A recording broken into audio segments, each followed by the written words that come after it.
안녕하세요. 나타샤의 책 여행입니다. 책 읽기 편안한 시간 보내고 계시죠? 이번에는 한국 단편 소설 나도양의 물레방아를 읽어보겠습니다.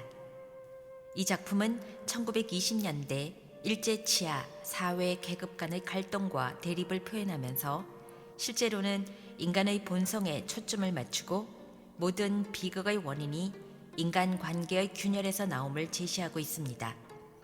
물레방아는 인생의 덧없음과 성적 충동의 상징성을 표현한다고 할 수 있습니다.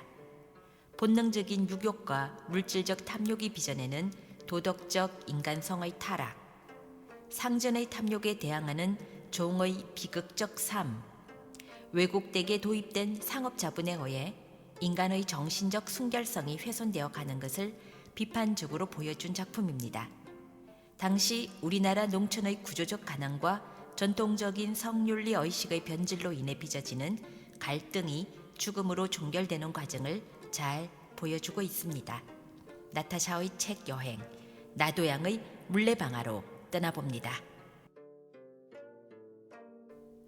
물레방아. 덜컹덜컹 홈통에 들었다가 다시 쏟아져 흐르는 물이 육중한 물레방아를 번쩍 쳐들었다가 쿵 하고 확 속으로 내던질째 머슴들의 콧소리는 허연 곁가루가 켜켜 앉은 방앗간 속에서 청성스럽게 들려나온다. 촤알촤알촤알 구슬이 되었다가 은가루가 되고 대줄기같이 뻗치었다가 다시 쾅쾅 쏟아져 청룡이 되고 백룡이 되어 용솟음쳐 흐르는 물이 저쪽 산 모퉁이를 심리나 두고 돌고 다시 이쪽 들 복판을 오리점 꿰뚫은 두에 이방원이가 사는 동네 앞 기슭을 스쳐 지나가는데 그 위에 물레방아 하나가 놓여 있다. 물레방아에서 들여다보면 동북한으로 큼직한 마을이 있으니 이 마을의 가장 부자요 가장 세력이 있는 사람으로 이름은 신치규라고 부른다. 이방원이라는 사람은 그 집의 막실살이를 하여가며 그의 땅을 경작하여 자기 아내와 두 사람이 그날그날을 지내간다. 어떠한 가을날 유난히 밝은 달이 고요한 이촌을 한적하게 비칠 때 그 물레방앗간 옆에 어떠한 여자 하나와 어떤 남자 하나가 서서 이야기를 하는 소리가 들리었다. 그 여자는 방원의 아내로 지금 나이가 22살, 한참 정열에 타는 가슴으로 가장 행복스러울 나이의 젊은 여자이요. 그 남자는 50이 반이 넘어 인생으로서 살아올 길을 다 살고서 거의 쇠멸의 구렁이를 향하여 가는 늙은이다. 그의 말소리는 마치 그 여자를 달래는 것 같이 내 말이 조금도 그럴 것이 없지? 쇳내 할멈에게도 자세한 말을 들었을 터이지만은 너 생각해 보아라. 네가 허락만 하면 무엇이든지 네가 하고 싶은 것을 내가 전부 해줄 터이란 말이야. 그까지 방언이 녀석하고 네가 몇백 년을 살아야 언제든지 막실구식을 면하지 못할 터이니.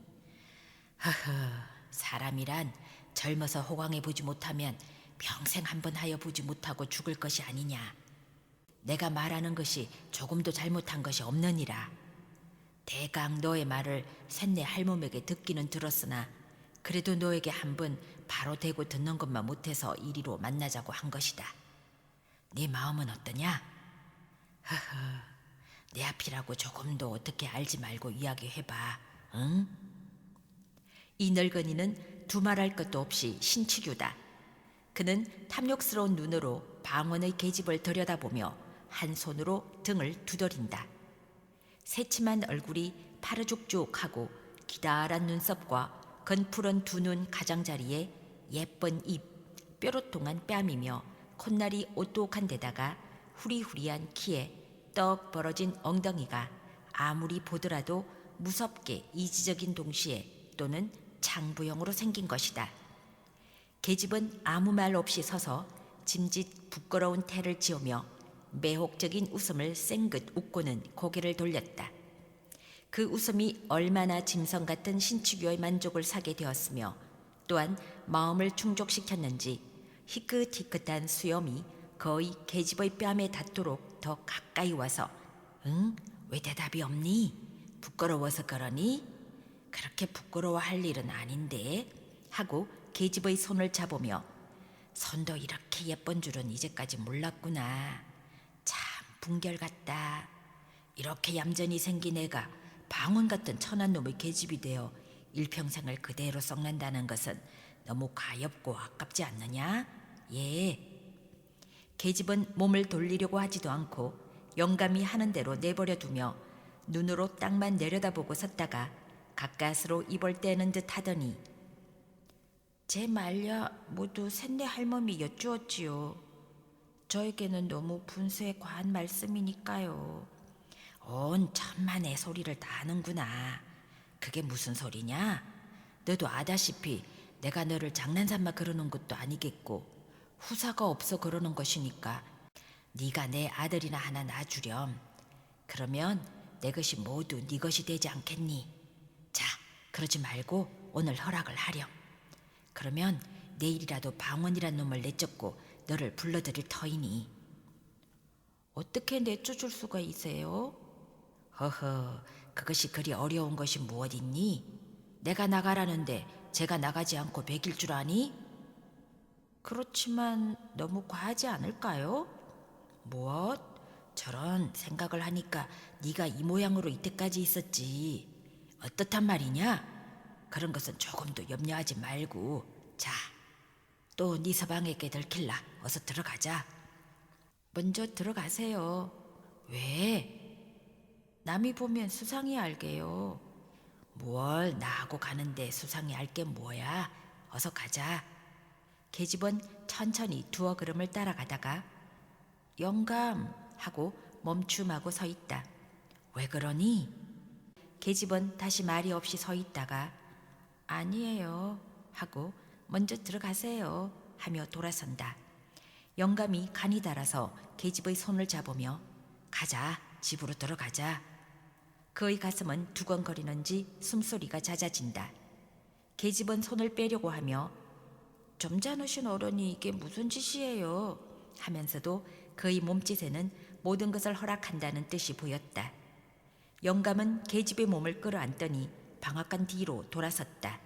계집은 영감 가슴에 안겨서 정욕이 가득 찬 눈으로 그를 보면서 영감 말 한 번 하고 침 한 번 삼키었다. 영감이 거짓말은 안 하시지요? 아니, 그의 말은 떨리었다. 계집은 영감의 팔을 한 손으로 잡고 또 한 손으로는 방앗간 속을 가리켰다. 저리로 들어가세요. 영감과 계집은 방앗간에서 20-30분 후에 다시 나왔다. 사흘이 지난 뒤에 신치규는 방원이를 자기 집 사랑 마당 앞으로 불렀다. 예. 방원은 상전이라 고개를 숙이고 예 공손하게 대답을 하였다. 네가 그간 내 집에서 정성스럽게 일한 것은 고마운 일이지만은 점장과 주자를 빼면서 신치규는 말을 꺼내었다. 방원의 가슴은 이 많은이라는 말 뒤에 이어질 말을 미리 깨달은 듯이 온몸의 피가 가슴으로 모여드는 듯 하더니 다시 터럭이라는 터럭은 전부 거꾸로 일어서는 듯 하였다. 오늘부터는 우리 집에 사정이 있어 그러니 내 집에 있지 말고 다른 곳에 좋은 곳을 찾아가 보아라. 아무 조건이 없다. 또한 이곳에서도 할 말이 없다. 죽으라고 하면 죽는 신용이라도 해야 하는 것이다. 주인은 돈 가지고 사람을 사고 팔 수도 있는 것이다. 방어는 가슴이 답답하였다. 자기 혼자 몸 같으면 어디 가서 어떻게 빌어먹더라도 살 수 있지만은 사랑하는 아내를 구해 갈 길이 막연하다. 그는 고개를 굽히고 허리를 굽히고 나중에는 마음을 굽히어 사정도 하여 보고 애걸도 하여 보았다. 그러나 그것은 헛된 일이다. 주인의 마음은 쇠나 돌보다도 더 굳었다. 그는 한원 수 없이 자기 아내에게 그 이야기를 하였다. 그리고 아내더러 안주인 마님께 사정을 좀 하여 얼마간이라도 더 있게 하여 달라고 하여 보라고 하였다. 그러나 아내는 방언의 말을 들을 리가 없었다. 도리어 그러면 어떻게 한단 말이요? 이제부터는 나를 어떻게 먹여 살릴 터이요? 너는 그렇게 먹고 살 수 없을까 봐 겁이 나니? 겁이 나지 않고 생각을 해보구려. 인제는 꼼짝할 수 없이 죽지 않았어? 죽어? 그럼 임자가 나를 데리고 이곳까지 올 때 뭐라고 하였소? 어떻게 해서든지 너 하나야 먹여 살리지 못하겠느냐고 하였지요? 그래. 얼마나 나를 잘 먹여 살리고 나를 호강시켰소? 이때까지 이태나 되도록 끌고 돌아다닌다는 것이 남의 집 행랑이었지요? 예, 그것을 내가 모르고 하는 말이냐? 내가 하려고 하지 않아서 그렇게 된 것이냐? 차차 살아가는 동안에 무슨 일이든지 생기겠지. 설마 요대로 늙어 죽기야 하겠니? 듣기 싫소. 뿔 떨어지면 구워 먹지 어느 천년에. 방언이는 가뜩이나 내쫓기고 화가 나는데 계집까지 걸어하니까 속에서 열화가 치밀어 올라왔다. 이 육시를 하고도 남을련 왜 남의 마음을 긁흥거리니? 왜 사람에게 욕을 해? 이년아, 욕 좀 하면 어떠냐? 왜 욕을 해? 계집의 얼굴이 노래지며 대던다. 이년이 발악인가? 누가 발악냐? 계집년 하나 건사 못하는 위인이 계집 보고 욕만 하고 한 게 뭐야? 그래, 엉가락지 언비녀나 한 벌 사주어 보았어? 내가 임자하자고 하는 대로 하지 않은 것은 없지? 이년아, 엉가락지 언비녀가 그렇게 갖고 싶으냐? 이 더러운 년아. 무엇이 더러워? 너는 얼마나 정한 놈이냐? 계집의 입속에서는 놈소리가 나오기 시작한다. 인연 보게 누구더러 놈이래? 하고 손길이 계집의 낭자를 후려잡더니 그대로 집어들고 주먹으로 등줄기를 우리었다. 이 주리떼를 안길련. 발길이 엉덩이를 두어 번 지르니까 계집은 그대로 거꾸러졌다가 다시 일어났다. 풀어 해뜨린 머리가 치렁치렁 끌리고 실룩한 눈에는 도끼가 섞이었다. 왜 사람은 치니? 이놈 죽여라 죽여. 어디 죽여보아라. 이놈 나 죽고 너 죽자 하고 달려드는 계집을 후려쳐서 거꾸로 때리고서 인연이 죽으려고 기를 써나? 방언이가 계집을 치는 것은 그것이 주먹을 가지고 하는 일종의 농담이다. 그는 주먹이나 발길이 계집의 몸에 닿을 때 거기에 얻어맞는 계집의 살이 아픈 것보다 더 찌르르하게 가슴 한복판을 찌르는 아픔을 방언은 깨닫는 것이다. 홧김에 계집을 치는 것이 실상은 자기의 마음을 자기의 이빨로 물어뜯는 것이나 다름이 없는 것이다. 때리는 그에게는 몹시 애처로움이 있고 불쌍함이 있는 것이다. 그러나 자기의 화풀이를 받아주는 사람은 아직까지도 계집밖에는 없었다. 제일 만만하다는 것보다도 가장 마음 놓고 화풀이를 할 수 있습니다. 싸움한 뒤 하루가 못되어 두 사람이 베개를 나란히 하고 서로 꼭 끼고 잘 때에는 그렇게 고맙고 그렇게 감격이 일어나는 위안이 또다시 없습니다. 계집을 치고 화풀이를 하고 난 뒤에 다시 가슴을 애는 듯한 후회와 더 뜨거운 포옹으로 위로를 받을 그때에는 두 사람이 아니라 방언에게는 그만큼 힘있고 뜨거운 믿음이 또다시 없는 까닭이다. 계집은 일부러 소리를 높여 꺼이꺼이 운다. 온 마을 사람이 거의 귀를 기울였으나 또 사랑 싸움을 하는군 하고 도리어 그 싸움을 부러워하였다. 옆집 젊은 것이 와서 싱글싱글 웃으며 들여다보며 이제 그만두라고 하며 말리는 신용을 한다. 동네 아이들만 마당 앞에 쭉 늘어서서 눈들이 뚱그래서 구경을 한다. 그날 저녁에 방언이는 술이 얼근하여 돌아왔다.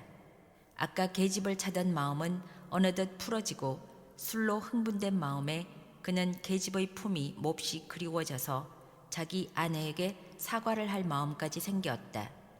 본시 사람이 좋고 마음이 약하고 다정한 그는 무식하게 자라난 까닭에 무지한 짓을 하기는 하나 그것은 결코 그의 성격을 말하는 무지함이 아니다. 그는 비척거리면서 집으로 향하는 길에 그섬철해하게 풀린 눈을 스르르 내리감고 혼자 소리로 빌어먹을 놈 나가라면 나가지 무서운가? 제 집 아니면 살 곳이 없는 줄 아는 게로군. 되지 않는 게 다 무엇이냐? 돈만 있으면 제일이냐? 이놈 네가 그러다가는 이 주먹 맛을 언제든지 볼라. 그대로 곱게 대줄 줄 아니? 하고 개천 하나를 건너뛴 후에 돈이 무엇이냐? 한참 생각하다가 에휴 한숨을 쉬고 나서 돈이 사람을 죽이는구나. 돈, 돈. 흥, 사람 나고 돈 났지. 돈 나고 사람 났니? 고 베라먹을 년이 왜 그렇게 포탈을 부려서 장부의 마음을 끌고 놓아? 그의 목소리에는 말할 수 없이 다정한 맛이 있었다. 그는 자기 계집을 생각하면 모든 불평이 사라지는 듯이 숙였던 고개를 쳐들어 하늘을 보면서 저도 고생은 고생이지 하고 다시 고개를 숙인 후 내가 너무해. 너무 그럴 게 아닌데. 그는 자기 집에 와서 문고리를 붙잡고 흔들면서 예, 자니? 자? 그러나 대답이 없고 캄캄하다. 인연이 어디를 갔어? 그는 문짝을 깨어져라 하고 닫은 후에 다시 길거리로 나와 그 옆집으로 가서 여보 아주머니 우리 집 색시 어디 갔는지 보았소? 밥들을 먹는 옆에 집 내외는 어디서 또 취했소 그려? 애 어머니가 아까 머리 단장을 하더니 저 방앗개로 갑디다. 방앗개로? 네. 빌어먹을련 방앗개로는 뭘 먹으러 갔누? 다시 혼자 방아를 향하여 가면서 혼자 중얼거린다. 그는 방앗간을 막 뒤로 돌아서자 신치규와 자기 아내가 방앗간에서 나오는 것을 보았다. 그는 너무 뜻밖의 일이므로 아무 말도 하지 못하고 그대로 한참이나 멀거니 서서 보기만 하였다. 그의 눈에는 쌍심지가 거꾸로 섰다. 열이 올라와서 마치 주홍을 칠한 듯이 그의 눈은 붉어지고 번개 같은 광채가 번뜩거리었다. 그는 한참이나 사지를 떨었다. 두 이가 서로 맞춰서 달그락달그락 하여졌다. 그의 주먹은 부서질 것 같이 단단히 쥐어졌다. 계집과 신치교는 방언이 와 선 것을 보고서 처음에는 조금 간담이 서늘하여졌으나 다시 태연하게 내려앉았다. 일이 이렇게 되었음에 할 대로 하라는 뜻이다. 방언은 달려들어서 계집의 팔목을 잡았다. 그리고 이를 악물고 부르르 떨었다. 나는 네가 이럴 줄은 몰랐다. 계집은 무얼 이럴 줄 몰라? 하며 파란 눈을 흘겨보더니 나중에는 별꼴을 다 보겠네. 의뢰히 그럴 줄은 인제 알았나? 나요. 왜 남의 팔을 잡고 요 모양냐? 오늘부터는 나를 당신이 그리 함부로 하지는 못해요. 더러운 녀석 같으니. 계집이 싫다고 그러면 국으로 물러갈 일이지. 이게 무슨 사내답지 못한 일이야? 나요. 팔을 뿌리쳤으나 분노가 전신에 가득 찬 그는 그렇게 쉽게 손을 놓지 않았다. 예, 네가 이것이 정말이냐? 정말이 아니고 비싼 밥 먹고 거짓말할까? 네가 참으로 환장을 하였구나. 아니 누구더러 환장을 했대? 온 기가 막혀 죽겠네. 나요 나. 왜 추근추근하게 이 모양냐? 나. 하고서 힘껏 뿌리치는 바람에 계집의 손이 쑥 빠지었다. 계집은 손목을 주무르면서 암상맞게 돌아섰다. 이때까지 이 꼴을 멀찍이 서서 보고 있던 신치규는 두어 발짝 나서더니 기침 한 번을 서투르게 하고서 예, 네가 술이 취하였으면 어서 들어가 자든지 할 것이지 웬 짓이냐? 네 눈가에는 아무것도 보이는 것이 없단 말이냐? 너희 연놈이 싸우는 것은 너희 연놈이 어디 가서 할 일이지 여기 누가 있는지 없는지 눈가에 보이는 것이 없어? 엣 괘씸한 놈. 눈가를 부라리었다. 방어는 한참이나 쳐다보고서 말이 없었다. 생각대로 하면 한 주먹에 때려 누일 것이지만은 그래도 그의 머릿속에는 아까까지의 상전이라는 관념이 남아있었다. 번갯불같이 그 관념이 그의 입과 팔을 얽어 놓았다. 어려서부터 오늘날까지 남을 섬겨보기만 한 그의 마음은 상전이라면 모두 두려워하는 성질을 깊이 깊이 뿌리박아 놓았다. 그러나 오늘부터는 신치규가 자기의 상전이 아니요 자기가 신치규의 종도 아니다. 다만 똑같은 사람으로 마주섰을 뿐이다. 아니다. 지금부터는 신치규도 방언의 원수였다. 그의 간을 씹어먹어도 오히려 나머지 한이 있는 원수다. 신치규는 똑바로 쳐다보는 방언을 마주 쳐다보며 똑바로 보면 어쩔 터이냐? 온 세상이 망하려니까 별 회개한 일이 다 많거든. 어째 이놈아? 이놈아? 방언은 한 걸음 들어섰다. 나무같이 힘센 다리가 성큼하고 났을 때 신치규는 머리끝이 으쓱하였다. 새몽둥이 같은 두 주먹이 쑥 앞으로 닥칠 때 그의 가슴은 덜컥 내려앉았다. 네 입에서 이놈이라는 소리가 나오니? 이 사지를 찢겨발겨도 오히려 시원치 못할 놈아. 네가 내 계집을 빼앗으려고 오늘 날 들어 나가라고 그랬지? 어허, 이거 그놈이 눈깔이 삐었군. 예, 나는 먼저 들어가겠다. 너는 네 서방하고 나 좀 들어오너라. 신축유는 형세가 위험하니까 슬금슬금 꽁무니를 빼려고 돌아서서 들어가려 하니까 방어는 돌아서는 신축유의 멱살을 잔뜩 쥐어 한 팔로 바싹 치켜들고 이놈 어디를 가? 네가 이때까지 맛을 몰랐구나 하며 한번 집어쳐 땅바닥에다 태주를 한 뒤에 그대로 타고 앉아서 목줄기를 누르니까 마치 뱀이 개구리 잡아먹을 적 모양으로 꽥꽥 소리가 나며 말 한마디도 못한다. 이놈 너 죽고 나 죽으면 고만 아니냐? 하고 방어는 주먹으로 사정없이 닥치는 대로 들이댄다. 나중에는 주먹이 부족하여 옆에 있는 도루 돌멩이를 집어서 죽어라 하고 내리친다. 그의 팔, 그의 몸에 끓어오르는 분노가 극도에 달하자 사람의 가슴 속에 본능적으로 숨어있는 잔인성이 조금도 남지 않고 그대로 나타났다. 그의 눈은 마치 팔떡팔떡 뛰는 미끼를 가로차고 앉은 성냥이나 이리와 같이 뜨거운 피를 보고야 만족한다는 듯이 무섭게 번쩍거렸다. 그에게는 초자연의 무서운 힘이 그의 팔과 다리에 올라왔다. 이 꼴을 보는 계집은 무서웠다.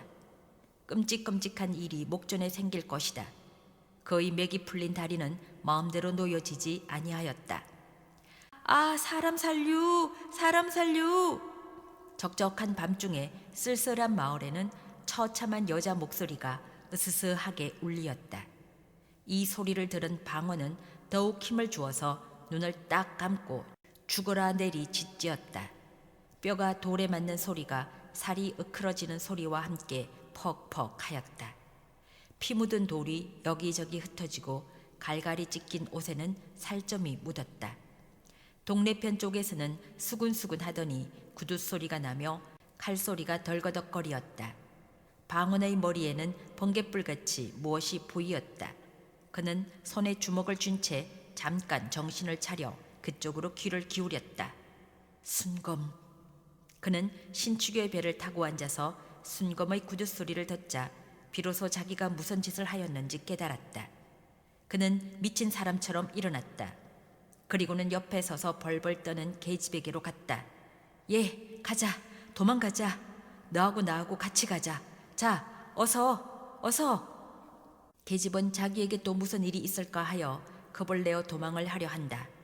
방어는 계집을 따라가며 예, 네가 이렇게도 나를 몰라주니 내가 너를 어떻게 생각하는지 알지를 못하니. 자, 어서 도망가자. 어서. 뒤에서 순검이 쫓아온다. 계집은 그대로 서서 종종 걸음을 치며 실소, 임자나 가구려. 나는 싫어요. 싫어. 가자. 응, 가. 그는 미친 사람처럼 계집의 팔을 붙잡고 끌었다. 그때 누구인지 거의 두 팔을 마치 형틀에 매다는 것 같이 꽉 뒤로 끼어 앉는 사람이 있었다. 이놈아, 어디를 가? 그는 뒤를 돌아보지 않고도 그가 누구인지 알았다. 그는 온 전신에 맥이 풀리어 그대로 뒤로 자빠지려 할 때 어느덧 널판 같은 주먹이 그의 뺨을 사정없이 갈겼다. 정신 차려. 네. 그는 무의식하게 고개가 숙어지고 말소리가 공손하여졌다. 땅바닥에서는 신치규가 꿈지럭거리며 이리저리 뒹군다. 청승스러운 비명이 들린다. 방어는 포성지인 채 계집은 그대로 주재소로 끌려가고 신치규는 머섬들이 업어들였다. 석 달이 지났다. 상해죄로 감옥에서 복역을 하던 방어는 만기가 되어 추록을 하였다. 그러나 신치규는 아무 일 없이 자기 집에서 치료하고 방언의 계집을 데리고 산다. 신치규는 온몸이 나은 뒤에 홀로 생각하였다. 죽는 줄만 알았더니 그래도 이렇게 살아있으니 하고 얼굴에 흠이 진 곳을 만져보며 오히려 그놈이 그렇게 한 것이 나에게는 다행이지. 얼굴이 아프기는 좀 하였으나 허허. 어떻게 그놈을 떼어버릴까 하고 그렇지 않아도 걱정을 하던 차에 잘 되었지. 그놈 한 10년 감옥에서 콩밥을 먹었으면 좋겠다. 방어는 감옥에서 생각하기를 나가기만 하면 연놈을 죽여버리고 제가 죽던지 요정을 내리라 하였다. 집에서 내어 쫓기고 계집까지 빼앗기고 그것을 생각하면 이가 갈리고 치가 떨리었다. 그것이 모두 자기의 돈 없는 탓인 것을 생각하며 더욱 분한 생각이 났다. 에이, 더러운 년. 그는 홍바지에 쇠사슬을 차고서 일을 할 때에도 가끔 침을 땅에다 뱉으면서 혼자 중얼거리었다. 사람이 이러고서야 살아서 무엇하노? 멀쩡한 놈이 계집 빼앗기고 생으로 콩밥까지 먹으니. 그가 감옥에서 나올 때에는 감옥수를 다시 한번 돌아보고 내가 여기서 마지막으로 목숨을 잃어버리든지 그렇지 않으면 내가 내 손으로 내 목을 찔러 죽든지 무슨 요절이 날 것을 생각하고 다시 온몸에 힘을 주고 쓸쓸한 웃음을 웃었다. 그는 200리나 되는 길을 걸어서 계집이 사는 촌에를 왔다. 그러나 아무도 그를 아는 체 아는 사람이 없었다. 전에 친하게 지내던 사람들도 그를 보고 피해갔다. 마치 문둥병자나 마찬가지 대우를 하였다. 감옥에서 나온 뒤로부터는 더욱이 세상이 차디차졌다. 자기가 상상하던 것보다도 더 무정하여졌다. 그는 하는 수 없이 밤이 될 때까지 그 근처 산속으로 돌아다녔다. 그래서 깊은 밤에 촌으로 내려왔다. 그는 그 방앗간을 다시 지나갔다. 석 달 전 생각이 났다. 자기가 여기서 잡혀갔다는 것을 생각할 때 더욱 억울하고 분한 생각이 치밀어 올라왔다. 그는 한참이나 거기 서서 그때 일을 생각하고 몸서리를 친 후에 다시 그 전 집을 찾아갔다. 날이 몹시 추워지고 눈이 쌓였다. 옷을 입은 것이 가을에 입고 감옥에 들었던 그것이므로 살을 에이는 듯할 것이로되 그는 분한 생각과 흥분된 마음에 그것도 몰랐다. 연놈을 모두 처치를 해버려? 혼자 속으로 궁리를 하다가 그렇지, 그까짓 것들을 살려두어 쓸데없는 인생들이야 하면서 옆구리에 지른 기럼한 단도를 다시 만져보았다. 그는 감격스러운 마음으로 그것을 쓰다듬었다. 그는 신치기의 집 우를 넘어 들어갔다. 그의 발은 전에 다닐 적까지 익숙하였다. 그는 사랑을 엿보고 다시 뒤로 돌아서 건넌방 창 밑에 와 섰었다. 귀를 기울였으나 아무 말도 들리지 않았다. 그는 손에 칼을 빼들었다. 그리고는 일부러 뒷창문을 달각달각 흔들었다. 뉘 하고 계집의 머리가 쑥 나오며 문이 열렸다. 그는 얼른 비켜섰다. 문은 다시 닫혀지고 계집은 들어갔다. 방운의 마음은 이상하게 동요가 되었다. 예쁜 계집의 목소리가 오래간만에 귀에 들릴 때 마치 자기가 감옥에서 꿈을 꿀 적 모양으로 요염하고도 황홀하게 그의 마음을 꿰는 것 같았다. 그는 꿈속에서 다시 만난 것 같고 오래간만에 그를 만나 봄에 모든 결심은 얼음같이 녹는 듯하였다. 그래도 계집이 설마 나를 영영 잊어버리랴 하고 옛날의 정리를 생각할 때 그것이 거짓말이 아니고 무엇이냐는 생각이 났다. 아무리 자기를 감옥에까지 가게 하였다 하더라도 그는 감히 칼을 들어 죽이려는 용기가 단번에 나지 않아서 주저하기 시작하였다. 아니다, 다시 한 번만 물어보자. 그는 들었던 칼을 다시 짚고 생각하였다. 거짓말이다, 거짓말이다, 그럴 리가 없다. 그는 반신반의하였다. 그렇다, 한 번만 다시 물어보고 죽이든 살리든 하자. 그는 다시 문을 달각달각하였다. 계집은 이번에 다시 문을 열고 사면을 둘러보더니 헌 집신착을 신고 나왔다. 니요? 그가 방언이 서 있는 집 모퉁이를 돌아서려 할째 내다 하고 입을 틀어막고 칼을 가슴에 대었다. 떠들면 죽어? 방언은 계집의 입을 수건으로 틀어막고 결박을 한 후 들쳐 업고서 번개같이 다림질하였다. 그는 어느 결에 계집을 업어다가 물레방아 앞에 내려놓은 후 결박을 풀었다. 그리고 한숨을 쉬었다. 나를 모르겠니? 캄캄한 금은밤에 얼굴을 바짝 계집의 코앞에 들이대었다. 계집은 얼굴을 자세히 보더니 아! 소리를 지르더니 뒤로 물러섰다. 조금도 놀랄 것이 없다. 오늘 네가 내 말을 들으면 살려줄 것이요, 그렇지 않으면 이것이야 하고 시퍼런 칼을 들이대었다. 계집은 다시 태연하게 말요? 임자의 말을 들으려 것 같으면 벌써 들었지요. 이때까지 있겠소? 임자도 남의 마음을 알지요? 임자와 나와 2년 전에 이곳으로 도망해 올 적에도 전 남편이 나를 죽이겠다고 허리를 찔러 그 험이 있는 것을 날마다 밤에 당신이 어루만지었지요? 내가 그까지 칼점을 무서워서 나하고 싶은 것을 못한단 말이요? 이게 무슨 비겁한 짓이요, 사내 자식이. 자, 찌르려거든 찔러보아요. 자. 계집은 두 가슴을 벌리고 대들었다. 방어는 너무 계집의 태도가 대담하므로 들었던 칼이 도리어 위로 움찔할 만큼 기가 막혔다. 그는 무의식하게 정말이냐? 하고 한 걸음 더 가까이 나섰다. 정말이 아니고 내가 비록 여자지만은 당신같이 겁쟁이는 아니라오. 이것이 도무지 무엇이요? 계집은 그래도 두려웠던지 방언의 손에 든 칼을 뿌리쳐 땅에 떨어뜨렸다. 이 칼이 땅에 떨어지자 방언은 이때까지 용사와 같아 보이던 계집이 몹시 비겁스럽고 더러워 보이어 다시 칼을 집어들고 덤비었다. 에이 간사한 년, 어쩔 터이냐? 나하고 당장에 멀리 가지 않을 터이냐? 자, 가자. 그는 눈물이 어린 눈으로 타일로 보기도 하고 간청도 하여 보았다. 자, 어서 옛날과 같이 나하고 멀리 도망을 가자. 나는 참으로 나의 칼로 너를 죽일 수는 없다. 계집의 눈에는 독이 올라왔다. 광채가 어두운 밤에 번개같이 번쩍거리며 싫어요. 나는 죽으면 죽었지 가기는 싫어요. 이제 나는 그만 그렇게 구차하고 천한 생활을 다시 하기는 싫어요. 그만 물렸어요. 너의 입으로 정말 그런 말이 나오느냐? 너는 나를 우리 고향에 다시 돌아가지도 못하게 만들어 놓고 나의 모든 것을 다 잃어버리게 한 후에 또 나중에는 세상에서 지옥이라고 하는 감옥소에까지 가게 하였지.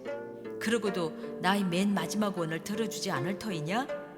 나는 언제든지 당신 손에 죽을 것까지도 알고 있소. 자, 오늘 죽거나 내일 죽거나 언제든지 죽기는 일반. 이렇게 된 이상 나를 죽이시오.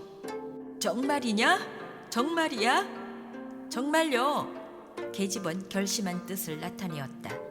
방언의 손은 떨리었다. 그리고 그는 눈을 꽉 감고 에이 여우 같은 년 하고 칼끝을 계집의 옆구리를 향하여 힘껏 내밀었다. 계집은 이를 악물고 사람 죽인다 소리 한 번에 그 자리에 거꾸러졌다. 칼자루를 든 손이 피가 몰리는 바람에 우르르 떨리더니 피가 새어나왔다. 방어는 그 칼을 빼어들더니 계집 위로 거꾸러져서 가슴을 찌르고 절명하여 버렸다. 지금까지 나타샤의 책 여행이었습니다.